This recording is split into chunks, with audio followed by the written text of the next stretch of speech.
My father uninvited me from Christmas with a single message: "Better if you skip tonight." I stared at the glowing tree outside their window, realizing I'd been erased from my own family's story. They said my presence would overshadow my younger brother, the golden child, and his glamorous girlfriend.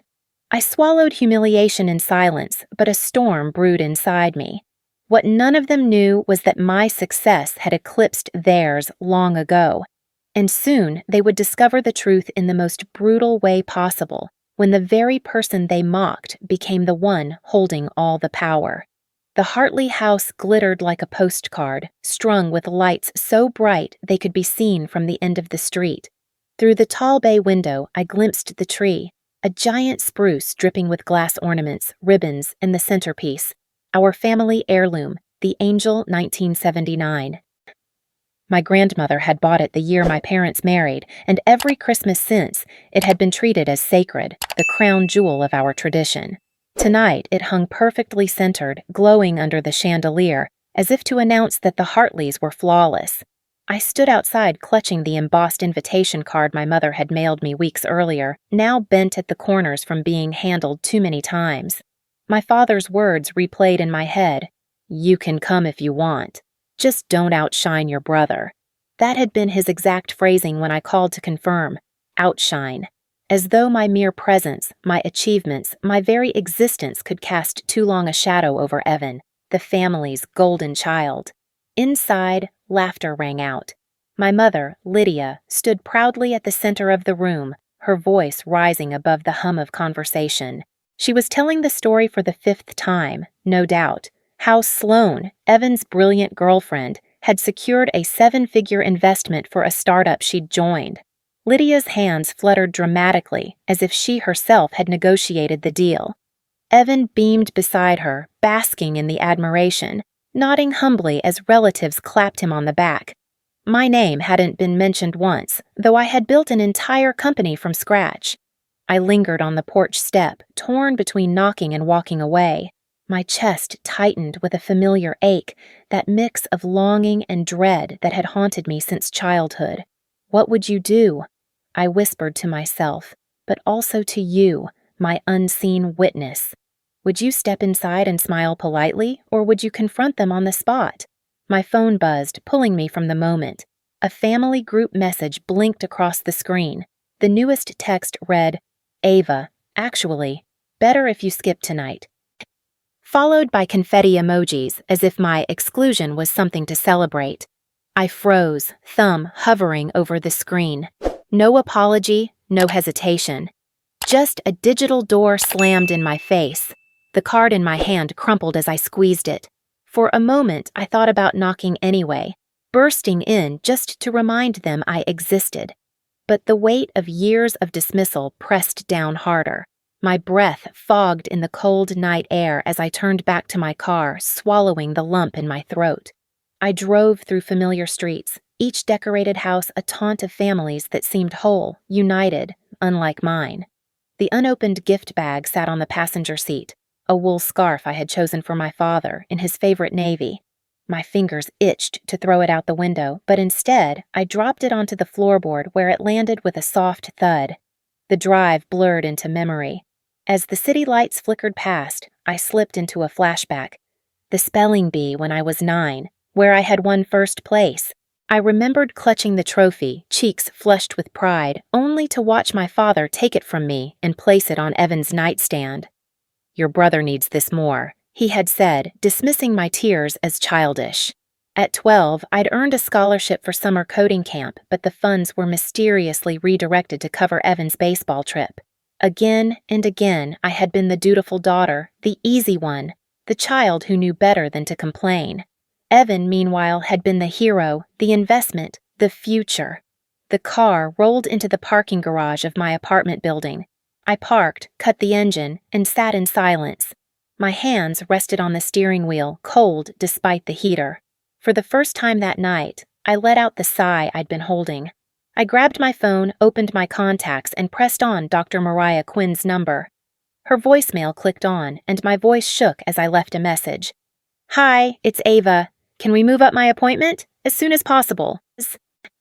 I carried the unopened gift upstairs and set it down by the door, unable to bring myself to unwrap it. My apartment was dark, quiet, so unlike the chaotic brightness of the Hartley house. For a fleeting moment, I envied the noise, even if it was built on lies. That's when another thought pierced me. The Angel 1979. I had seen it shining so perfectly on that tree, almost mocking me. A chill ran through me as an image flashed in my mind, its fragile glass body shattering on the hardwood floor. The vision lingered, eerie, almost like a premonition. Hours later, as I sat in my living room nursing tea, my phone lit up again. A cousin had posted a story from the party. Music, clinking glasses, voices rising in cheer. But there was chaos in the background. Someone had gasped, "The angel!" The camera panned briefly to the tree, where the heirloom ornament lay in shards at the base, glittering under the lights like broken promises. Coincidence or not, the symbol of our family's perfection had fallen. And for the first time all night, I smiled. The morning after Christmas, I sat at my kitchen table scrolling through social media posts from relatives who'd been at the party. Every photo was staged perfection. Evan with his arm draped over Sloane, Lydia glowing as though she were the architect of their future, Graham lifting a glass with that smug expression that always meant our plan is working. Not one picture hinted at the cracks I'd seen, especially the shattered angel ornament. As I scrolled, memories flooded back unbidden, like a slideshow I couldn't turn off. The scholarship I had earned at 16, gone without explanation, later revealed to have been redirected so Evan could attend an expensive baseball camp. The coding competition where I placed first, only to hear my father dismiss my medal with, "That's cute, but Evan just made varsity." Even my first job out of college, when I called home, thrilled to announce my offer, my mother's response was, "Don't mention it too loudly. It might make your brother feel bad." Every triumph of mine had to be filtered through the lens of how it might affect him. Whenever I dared protest, the script was always the same. "Ava, you're too sensitive." Or, "You know how girls shouldn't push too hard? You'll scare people away." I'd grown used to swallowing those lines, though each one cut deeper, carving out pieces of me until I barely recognized my own reflection. And you, if you were standing there in my shoes, have you ever been told your pain was just imagination? That injustice you felt was a trick of your own mind? That is what gaslighting does. It rewrites your history until you begin to question your sanity. I tried to shake off the heaviness by sorting through old files that morning, pulling out a stack of tax documents I had kept from my 20s. Something tugged at me, an old bank statement from 2007, the year I left for college. I hadn't looked at it in years, but as I skimmed the line items, my eyes froze. A large withdrawal, nearly the same amount as my scholarship award, had been made under the name Graham Hartley. My chest tightened. There it was, proof of what I had always suspected. My father had siphoned my future to bankroll Evan's failures. My phone buzzed on the counter. A news alert popped up. Sloane Pierce, Evan's girlfriend, had quietly left the startup she'd been parading as her own. The investment she flaunted at Christmas? Smoke and mirrors, a story inflated for holiday applause. Within days, she was gone from Evan's side, her social accounts scrubbed of his face. The golden couple had crumbled. I expected pity from my parents toward their son, maybe even shame. But when I called Lydia out of curiosity, she sighed dramatically and said, "Evan's just unlucky. He'll find another opportunity soon. You know how brilliant he is." The narrative never shifted. Evan wasn't responsible. Circumstance was. And me? I remained the afterthought. That night, I sat with pen and paper and began writing a letter to my mother. Not an email, not a text, but a handwritten letter like the ones I'd sent from camp when I was a child. It wasn't angry, not entirely. It carried questions, accusations, but also a longing I couldn't erase. Why was I never enough for you? Why did you invest in him and starve me of love? Did you ever see me at all? I folded the pages carefully, slipped them into an envelope, and placed it in my desk drawer. I knew I would never send it. The letter was for me, a release of words I'd held in for decades. Days later, I returned to work at my company, determined to refocus. My HR director, Mina, stopped by my office, holding her laptop with a puzzled expression. "Ava," she said cautiously, "we had an interesting applicant come through the system today." She turned the screen toward me. The name glared back. Ava Hartley. For a moment, I thought my eyes deceived me. But there it was, my brother's resume, polished and arrogant. My jaw clenched as I scanned the bullet points. They weren't just exaggerated, they were mine. Projects I had led, deals I had closed, words I had spoken, all repackaged as Evan's accomplishments. He had plagiarized my life and dared to sell it back to me. I looked up at Mina, my pulse thundering in my ears. She didn't need to say anything. The shock on her face mirrored my own. The system pinged again. A flag appeared in red. Potential plagiarism detected. I closed my eyes for a moment, the irony pressing down like a weight. For years, my family had told me not to overshadow him. Now he had tried to wear my light as if it were his own, and I knew this was only the beginning. The conference room was glass-walled, sleek, and humming with quiet anticipation. Candidates rarely made it to this stage, the panel interview. Evan walked in first, shoulders squared with the false confidence of someone who had always been told the world belonged to him. Mina Cho followed, smiling politely as she held the door for me. When I stepped inside, Evan's posture collapsed, his face drained of color, his mouth twitched, caught between a smirk and panic. "Ava," he whispered, as though saying my name might undo the reality before him. I took my seat at the head of the table, every movement deliberate. Calm. "Mr. Hartley," I said, letting the formality settle heavy in the room. "Welcome." The panel began with routine questions. Evan fumbled through answers, overcompensating with jargon he didn't fully understand. Then came the case study portion, where each candidate had to discuss a past project they led. Evan straightened suddenly, pulling confidence out of nowhere. "In 2018, I spearheaded a systems integration that streamlined operations and saved millions. It was one of my proudest achievements." My throat tightened. I knew that project down to its footnotes. I had written the proposal late at night, bled over every detail, fought tooth and nail for its approval. To hear my brother claim it as his own was more than theft. It was erasure. I kept my expression neutral, though inside, fire licked at my ribs. "If it were you, what would you do here? Would you call him out in front of the panel or wait until the evidence buried him on its own?" Mina glanced at me, her eyes flickering with recognition. She knew the truth. I tapped my laptop keyboard casually, opened Slack, and typed 3 words to HR. Hold formal review. My finger hesitated a moment before hitting enter. Then I pressed it, sealing the next chapter of this battle. The interview ended with polite handshakes, but Evan's eyes never left mine. They were filled with the panic of someone watching his carefully constructed world crack apart. That evening, long after the office had emptied, I returned home, shoulders aching from the weight of restraint. I had barely set my keys down when the pounding began at the door. When I opened it, Graham and Lydia stood there wrapped in coats, their faces a mix of urgency and indignation. "We need to talk," my father barked. Inside, they wasted no time. Lydia's voice quivered with faux concern. "Sweetheart, you can't embarrass your brother like this. He's had a rough patch. You're successful enough. Let him have this." My father leaned forward, eyes sharp. "Do you know what people will think if word gets out? Our family's reputation, Ava. You'll ruin it." Their pleas quickly soured into threats. If I didn't show compassion, they implied, they would make sure investors and community members heard that I was vindictive, unstable. My stomach churned. Even now, when I held all the cards, they tried to paint me as the villain. After they left, I collapsed onto the couch, hands trembling. Searching for solace, I opened a box of old papers I had tucked away.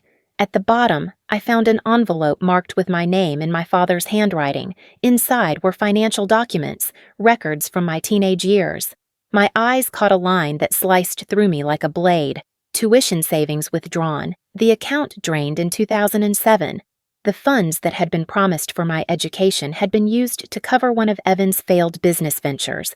I pressed the papers to my chest, the betrayal deeper than anything I had prepared for. My voice cracked as I whispered into the silence. It was never me you believed in. I staggered to my desk, opened my laptop, and recorded a new voicemail greeting. This is Ava. I need some time. Leave a message and I'll respond when I can. It was a shield, a fragile attempt to carve out space. Then, I pulled a sweater from my closet, the one my mother had knitted when I left for college. I pressed it to my face, sobbing, not as a CEO, not as a fighter, but as a daughter who had just lost her home in more ways than one. Hours later, exhaustion pulled me under. I was startled awake by the sharp chime of the doorbell. The app connected to my Ring camera lit up my phone.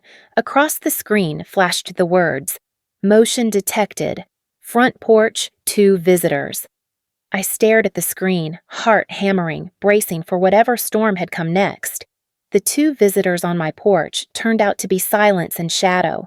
By the time I opened the door, no one remained, only footprints melting into the frost. I closed it slowly, chest heaving, as though I had been bracing for ghosts. The next morning, I sat in Dr. Mariah Quinn's office, wrapped in the sweater my mother had once knitted. Sunlight poured through the blinds, striping the floor like bars of a cage. "What you're describing," she said gently, "is a narcissistic family system. There's usually a golden child, the one praised, protected, indulged, and a scapegoat, the one blamed, erased, sacrificed. Ava, you've been cast as the scapegoat." The words landed like stones, heavy but clarifying. My entire life had been a script I hadn't written. I felt anger rise, sharp and clean. It wasn't the chaotic rage of being dismissed, it was righteous heat, the kind that illuminates. Dr. Quinn guided me through techniques, setting boundaries that were not negotiable, keeping detailed records of communication, documenting everything from texts to voicemails. She reminded me that paper trails protect truth when memory is twisted. I left her office with a notebook under my arm and a conviction hardening in my chest. Back home, I scrolled through my messages, screenshotting the evidence of manipulation. "You're imagining things," one text from Lydia read. Another from Graham scolded me for acting ungrateful. My call logs showed the barrage of late-night demands. Even the Ring camera had captured my parents' tirade at my door. Each piece was a brick, and together they built a wall between their lies and my reality. And now I ask you, if it were you, would you settle for low contact, polite distance, or would you cut them off completely, going no contact? Where does freedom begin for you? As I sat cataloging proof, a new notification appeared, a direct message from an unknown account. My breath caught as I opened it. "Sloan pitched your 2018 deck to an investor." Attached was a screenshot of slides I had built line by line, my name scrubbed out, Sloan's logo stamped in the corner. Rage surged again. Evan had stolen my work to inflate himself, but Sloan had weaponized it to climb even higher. The storm inside me steadied into purpose. At the office the next day, I met Mina in her glass-walled conference room. Together, we mapped out procedures for handling Evan's application. "We can't play favorites," I said, voice firm. "No special punishments, no special privileges. This has to go through the same fair process as anyone else." Mina nodded, relief flickering in her eyes. For the first time, I felt the ground under me was solid. Later that week, Aunt Nora called. She was my mother's younger sister, always kinder, softer, more observant. Over tea at a quiet cafe, she leaned forward, lowering her voice. "Ava, your mother. She repeats what was done to her. Their father adored me, the younger child, and belittled her. She grew up convinced she was second best. She vowed never to feel that way again, so she poured everything into Evan, leaving you to carry the blame." I blinked at her, stunned. "So this wasn't about me being unworthy?" "It was never about you," Nora whispered. "It was about her fear." The revelation twisted inside me, not quite forgiveness, not yet peace, but understanding. The cycle wasn't personal. It was inherited, poisonous, passed down like a cursed heirloom. That night, I invited Nora to my apartment. Together, we unpacked a small box from the Hartley attic, one I had rescued years ago. Inside lay the broken pieces of the Angel 1979 ornament. We carefully glued what we could and nestled it into a small potted tree on my balcony. Under the city lights, it glimmered. Not perfect, but ours. For the first time in weeks, I felt something akin to home. We shared a simple dinner. Between bites, laughter slipped in, fragile but real. It was a rest I hadn't known I needed, a pause in the relentless march of conflict. When Nora left, I lingered on the balcony, watching the tiny angel glow. My phone buzzed again, this time with an email alert. Subject line: Meeting request, Graham Hartley with journalist Daniel Price. My father was preparing his next move, arming himself with the press. And the war was far from over. The letter I signed was precise, every word chosen as carefully as a surgeon's incision. "We regret to inform you," it began, the standard rejection language softened by the professional courtesy I owed to the process. But beneath the surface, it carried weight. I listed the reasons with clarity: insufficient technical depth, questions of professional ethics, plagiarism flags raised by the system. Then, rather than leaving him with nothing, I added, recommendation, participation in professional boot camp and external mentorship programs. I had not humiliated him. I had not sought revenge. I had at last drawn the line where fairness ended and indulgence began. The next morning, the storm broke. A blog post spread across local forums, alleging that I had stolen company funds, mistreated employees, even padded my resume. The article dripped with venom, its anonymous sources conveniently echoing family phrases I had heard all my life: ungrateful, ambitious, cold. My chest tightened, but then my phone pinged with a Ring camera alert. I pulled up the footage. There, as clear as day, stood Graham and Lydia on my porch weeks earlier, their voices rising in anger. "If she doesn't play along, we'll make her look unstable," my father hissed. My mother's reply: "She owes us. We made her." The camera had captured their words, their plan, their hypocrisy. I exhaled slowly. Their attempt to destroy me had become their own undoing. But the storm didn't end there. That evening, the pounding on my door returned, louder, more insistent. I stood still, hands steady now, and dialed 911. My voice was calm as I reported, "This is Ava Hartley. My parents are trespassing and refusing to leave." Within minutes, the red-blue flash of patrol cars lit the street. Officers separated us, listened as Graham shouted about family loyalty and Lydia wept crocodile tears.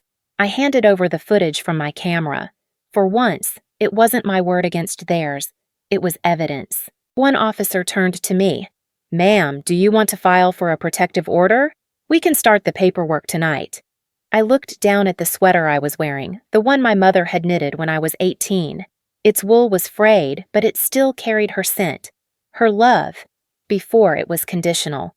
My throat tightened. Was I ready to turn that bond into a legal barrier? The officer's question hung in the air like a blade.